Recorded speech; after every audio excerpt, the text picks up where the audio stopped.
बहुत समय पहले की बात है। किसी गांव में एक किसान रहता था। उस किसान की एक बहुत ही सुंदर बेटी थी। दुर्भाग्यवश गांव के जमींदार से उसने बहुत सारा धन उधार लिया हुआ था। जमींदार बूढ़ा और कुरूप था। किसान की सुंदर बेटी को देखकर उसने सोचा, क्यों न कर्जे के बदले किसान के सामने उसकी बेटी से विवाह का प्रस्ताव रखा जाए। जमींदार किसान के पास गया और उसने कहा, तुम अपनी बेटी का विवाह मेरे साथ कर दो, बदले में मैं तुम्हारा सारा कर्ज माफ कर दूंगा। जमींदार की बात सुनकर किसान और किसान की बेटी के होश उड़ गए और किसान बोला, नहीं नहीं मालिक, मैं ऐसा नहीं कर सकता। मैं अपनी बेटी की जिंदगी बर्बाद नहीं कर सकता।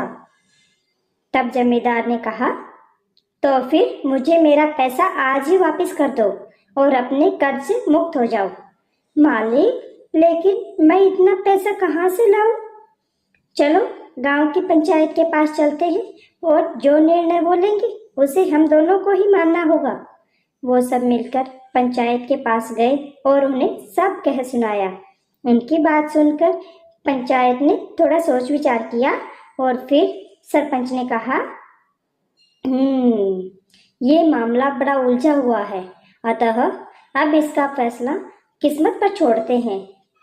जमींदार सामने पड़े पत्थरों में से सफेद और काले पत्थर का एक एक पत्थर उठाएगा।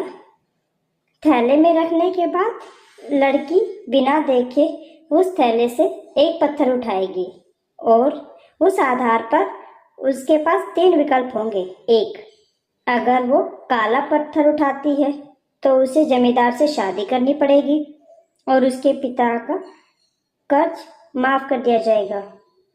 2, अगर वो सफेद पत्थर उठाती है तो उसे जमींदार से शादी नहीं करनी पड़ेगी और उसके पिता का कर्जा भी माफ कर दिया जाएगा। 3, अगर लड़की पत्थर उठाने से मना करती है तो उसके पिता को जेल भेज दिया जाएगा। पंचायत के आदेशानुसार जमींदार झुका और उसने 2 पत्थर उठा लिए। जब वो पत्थर उठा रहा था तो किसान की बेटी ने देख लिया कि उस जमींदार ने दोनों काले पत्थर ही उठाए हैं और उन्हें थैले में डाल लिया है। लड़की इस स्थिति से घबराए बिना सोचने लगी कि वो क्या कर सकती है। उसे 3 रास्ते नजर आए। एक, अगर वह पत्थर उठाने से मना कर दे और पिता को जाने दे।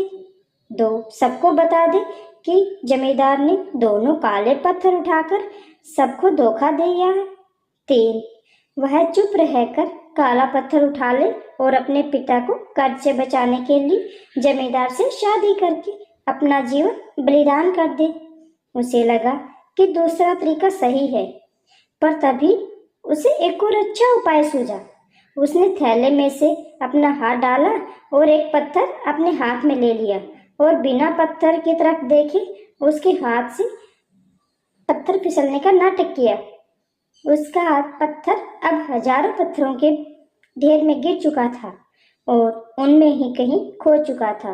लड़की ने कहा, हे भगवान, मैं कितनी बेवकूफ हूँ, लेकिन कोई बात नहीं। आप लोग थैले के अंदर देख लीजिए कि कौन से रंग का पत्थर बचा है, तब आपको पता चल जाएगा कि मैंने कौन सा पत्थर उठाया था जो मेरे हाथ से नीचे गिर गया।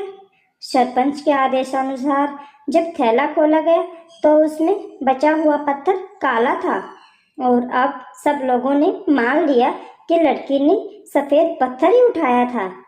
इस पर सरपंच ने कहा, मित्रों, अब सब कुछ आपके सामने है।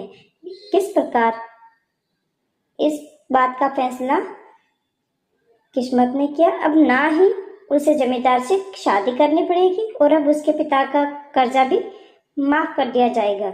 जमींदार में इतना साहस नहीं था कि वो अपनी चोरी मान ले। लड़की ने अपनी सोच से असंभव को संभव कर दिया। शिक्षा, हम कठिन से कठिन परिस्थिति में भी अगर धैर्य रखें और अपनी बुद्धि का इस्तेमाल करें तो हम अपनी मुश्किलों को आसानी से हल कर सकते हैं। दोस्तों मुझे उम्मीद है आपको हमारी ये कहानी पसंद आई होगी। कृपया हमारे चैनल को सब्सक्राइब करें और सभी अपडेट्स के लिए बेल आइकन जरूर दबा दीजिए। और हाँ, वीडियो लाइक और शेयर करना मत भूलिएगा। Bye bye.